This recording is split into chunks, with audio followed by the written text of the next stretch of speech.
महायुतीच्या सरकारवर विश्वास ठेवताना मान्य देवेंद्रजी, मान्य एकनाथ शिंदेजी, मान्य अजितदादा पवार, मान्य रामदास आठवलेजी, महायुतीतले सर्व पक्ष यांना भरभरून आशीर्वाद दिला. अभिनंदन आणि धन्यवाद त्यासाठी आहे. हा प्रस्ताव महाराष्ट्राच्या धन्यवादाबरोबर मतदारांनी जो चोखंदळपणा दाखवला त्या चोखंदळपणाचा सुद्धा आहे. मतदारांचं आणि जनतेचं अभिनंदन करावं याची असंख्य कारण आहे. मोठी यादी आहे. मर्यादित वेळ असल्यामुळे मला असं वाटतं, जरा थांबा, की या ठिकाणी याचं विश्लेषण करायचं झालं तर या असंख्य योग्य कारणामध्ये सुद्धा 4 महत्वाची कारणं हे तुम्हाला आम्हाला लक्षात येतात. समस्त महाराष्ट्रातील मतदारांचं धन्यवाद या 4 गोष्टींसाठी केलंच पाहिजे. पहिला मुद्दा आहे, मी तुम्हाला निवडणुकापूर्वीच्या वातावरणात घेऊन जाऊ इच्छितो.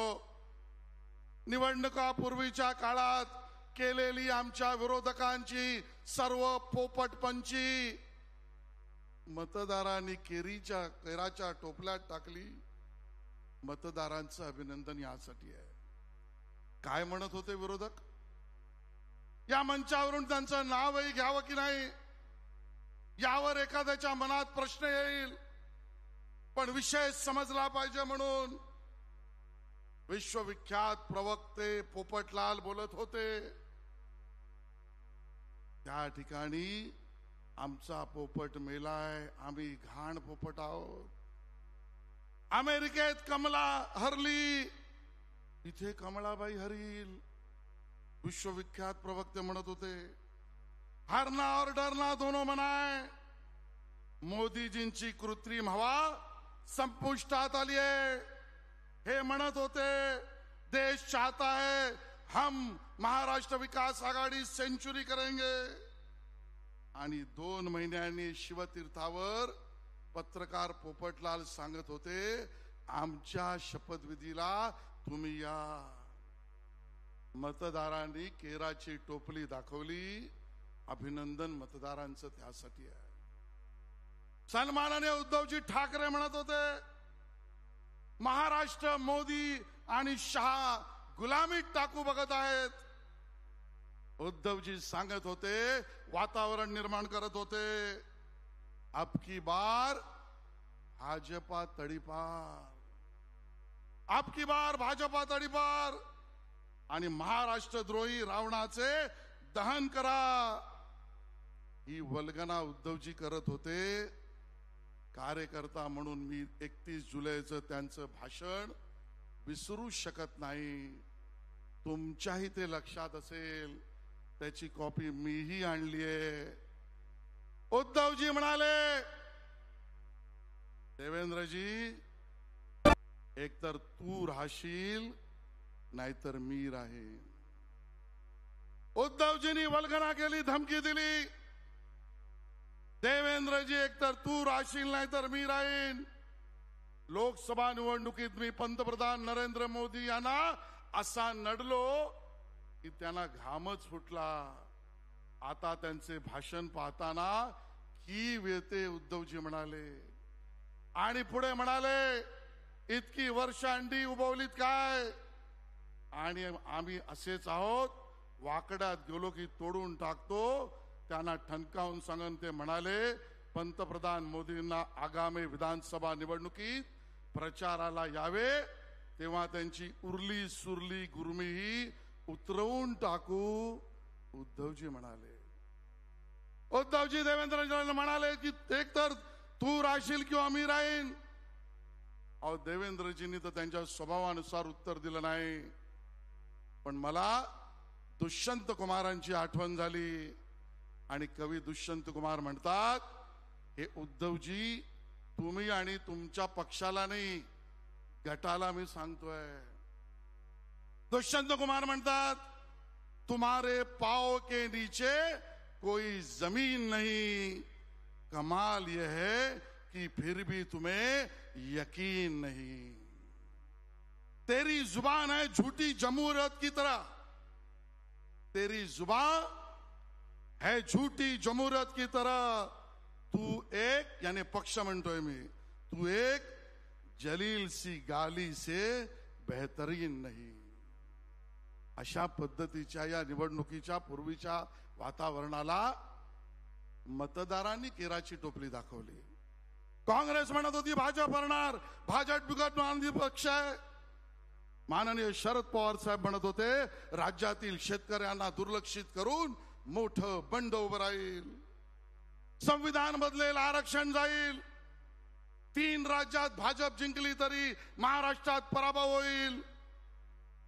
शरद पवारांच्या पक्षाने कुणाकुणाची मदत घेतली नाही। मला या ठिकाणी सांगावंसं वाटतं, मित्र पक्ष म्हणून महाविकास आघाडी होतीच, पण राहत नाही म्हणून बावनकुळेजी सांगतोय, काही भाट पण त्यांनी पाळले। त्या भाटांनी त्यांचं वर्णन सुद्धा केलं तर भाजप 60 पेक्षा पुढे जाणारच नाही। शहरी नक्षलवाद्यांचा उपयोग झाला। आणि मग मला ती गोष्ट आठवली एका सरदाराची। एक सरदार होता, शिकारीला जाण्याआधी प्रत्येक वेळेला पंडिताला विचारायचा, आज ढग येणार आहेत का? सरदाराला ढगाची भीती। एक दिवशी शिकारीला जाताना त्याच पद्धतीने त्याने पंडिताला विचारलं, ढग येणार आहेत का? सर्व पंडितांनी मिळून सांगितलं, ढग येणार नाही, तुम्ही घाबरू नका, शिकारीला निघा। सरदार शिकारीला निघाले। रस्त्यात त्यांना दिसलं तर मडकी विकणारा एक व्यापारी, त्याचा माल तसाच होता आणि तो गाढवावरचा माल घेऊन तो परत येत होता। सरदाराने विचारलं, माल न विकता परत का येतोयस? तर तो मडकं विकणारा व्यापारी म्हणाला, ढग येणार आहेत म्हणून मी परत चाललोय। पंडितांनी सांगितलं ढग येणार नाहीत। मडकं विकणारा गाढवावरचा व्यापारी म्हणतोय ढग येणार आहेत। सरदाराने ऐकलं नाही, तो पुढे गेला। अंतर चालल्यावर लक्षात आलं ढग आले आहेत। सरदार घाबरून परत आला, सर्व पंडितांना बोलवलं आणि सांगितलं, तुमचा सल्ला चुकीचा निघाला, तुम्ही काही कामाचे नाहीत। सगळ्या पंडितांना काढून टाकलं, मडके विकणाऱ्या व्यापाऱ्यांना आणलं, सल्लागार बनवलं। जो मिळेल त्याला सल्लागार शरद पवारांच्या पक्षाने बनवलं। त्या बिचाऱ्या मडके विकणाऱ्या व्यापाऱ्याला लक्षातच आलं नाही की पंडिताच्या ऐवजी मला सल्लागार का बनवलं। सरदाराने विचारलं किती मानधन घेणार? 500 रुपयाच्या पंडिताऐवजी मडकं विकणारा व्यापारी म्हणाला 100 रुपये। पुन्हा एकदा सरदाराला शिकारीला जायचं होतं, त्याने मडकं विकणाऱ्या त्या सल्लागाराच्या व्यापाऱ्याला विचारलं ढग येणार आहेत का?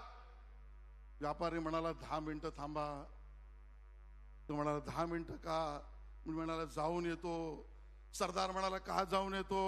तो म्हणाला मी माझ्या गाढवाला विचारून येतो। सरदार म्हणाला गाढवाला का विचारतो? तो म्हणाला गाढवच मला सांगतो, उभं कान असला की पाऊस नाही, आडवं कान असला की ढग येणार आहेत। सरदार मोठा शहाणा निघाला, त्याने पंडिताला काढलं, त्याने मडका विकणाऱ्या व्यापाऱ्याला काढलं, त्याने सगळ्या गाढवांना सल्लागार बनवलं। पवार साहेबांच्या पक्षाची अवस्था गाढव विकणाऱ्या सल्लागाराच्या आणि गाढवाच्या सल्लागारावर चालणाऱ्या पक्षासारखी झाली। ही अवस्था महाराष्ट्राच्या मतदारांनी केली। मतदारांचं धन्यवाद त्यासाठी केलं पाहिजे। महाआघाडी तर पुढेच गेली। मतदान झाल्यावर खाते वाटप केलं, बंगले वाटप केलं, पालकमंत्री केले, पीए केले, पीएस केले। मंत्री येण्याआधी आमदार कुठे ठेवायचे ती हॉटेल नक्की केली। कारण एक्झिट पोल मधले पंडित सांगत होते इलेक्ट्रोल एज मध्ये महायुती 118, आघाडी 110। या सगळ्याला चुकीचं ठरवण्याचं काम या मतदारांनी केलं। अभिनंदन त्यासाठी आहे। महायुतीला 237 जागा दिल्या आणि ज्याचा उल्लेख बावनकुळे साहेबांनी केला, 149 जागा लढवून 132 जागा कमळावर निवडून आणून 88% स्ट्राईक देणारा नेता कोण? आपला देवा भाऊ. हे अख्ख्या महाराष्ट्राने बघितलं. 88% स्ट्राईक रेट दिला. शिवसेनेला 27, राष्ट्रवादी अजित पवारांना 41, महाआघाडी मिळून सगळे 46, एकट्या शिंदेजींच्या जागांपेक्षाही कमी झाले. हे मतदान झालं. आणि म्हणून माध्यमातून आपल्या महाराष्ट्राला मोदीजींनी. दुसरा मुद्दा, अभिनंदन धन्यवाद यासाठी आहे की आपला विजय हा सर्वव्यापी सर्वस्पर्शी संपूर्ण महाराष्ट्राचा आहे. कोकणात आणि मुंबईत महायुती हरणार हे सांगत होते. मराठवाड्यात महायुतीचा सुपडा साफ होणार यांच्या वल्गना होत्या. पश्चिम महाराष्ट्रात तर भाजप टिकणार नाही यांच्या घोषणा होत्या. भाजप 60 पेक्षा वर जाणार नाही यांचं भविष्य त्यांनी सांगितलं होतं.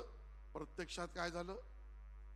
नवी दिल्लीत केंद्रीय गृहमंत्री अमित शाह यांच्या हस्ते जम्मू काश्मीर विषयीच्या एका पुस्तकात मराठवाड्यात 40 जागा जिंकल्या. अनुसूचित जाती जमातीच्याही गेल्या वेळेपेक्षा आम्ही जास्त जागा जिंकल्या. आम्ही 10 जागा जिंकल्या. आणि कोकण, मुंबई, पश्चिम महाराष्ट्र, विदर्भ, खानदेश संपूर्ण महाराष्ट्रात मतदारांनी विजय दिला. धन्यवाद आणि अभिनंदन मतदारांचं यासाठी आहे. तिसरा मुद्दा आहे, या मतदारांनी कितीही आमिष दाखवली तरी लबाडांना ओळखलं. लबाड कोण आहेत हे मतदारांनी बरोबर ओळखलं. त्यांच्यावर विश्वास ठेवला नाही. लाडकी बहिणी 3000 रुपये देऊ सांगितलं, मतदारांनी विश्वास ठेवला नाही. संविधान बदलणार असं सांगितलं, मतदारांनी विश्वास ठेवला नाही. आदिवासींना आमिष दाखवली, राहुल गांधी स्वतः आले, मतदारांनी भरोसा ठेवला नाही. 25 लाखाचा आरोग्य विमा देऊ सांगितलं, मतदारांनी भरोसा ठेवला नाही. जातीनिहाय जनगणना करू सांगितली, मतदारांनी भरोसा ठेवला नाही. आरक्षणाची मर्यादा वाढवू सांगितलं, मतदारांनी भरोसा ठेवला नाही. युवकांना 4000 रुपये देऊ, मतदारांनी भरोसा ठेवला नाही. शहरी नक्षलवाद्यांची फौज उतरवली, जनतेने भरोसा ठेवला नाही. आणि म्हणून सर्वव्यापी सर्वस्पर्शी यश हे मायबाप जनतेने दिलं. त्यांचं धन्यवाद आणि अभिनंदन यासाठी आहे.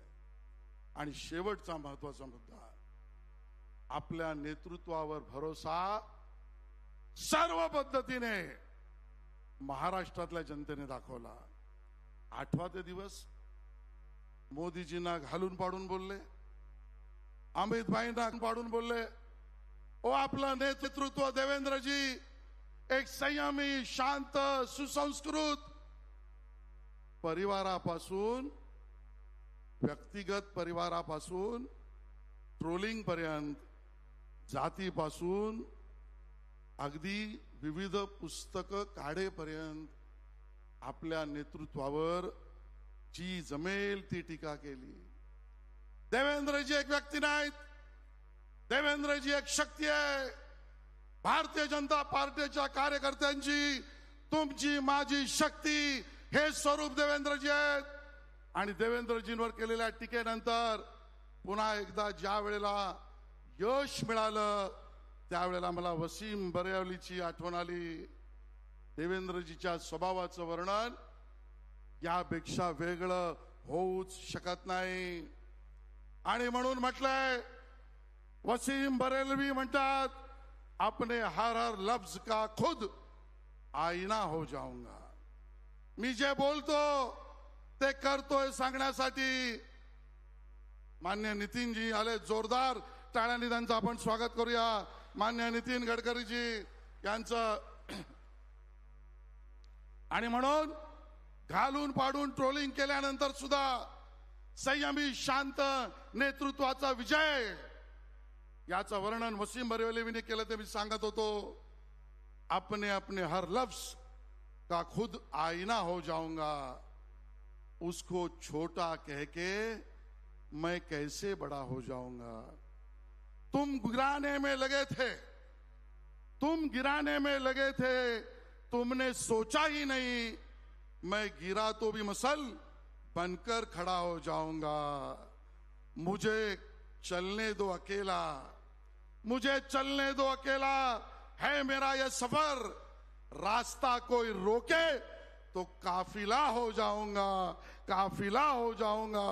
या पद्धतीने आपलं नेतृत्व काम करत होतं आणि त्यामुळे यश जनतेचं आहे, हे यश मतदारांचं आहे, हे यश महाराष्ट्राचं आहे।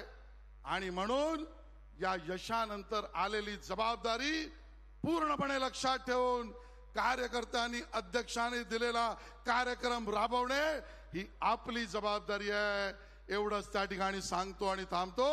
जय हिंद, जय महाराष्ट्र।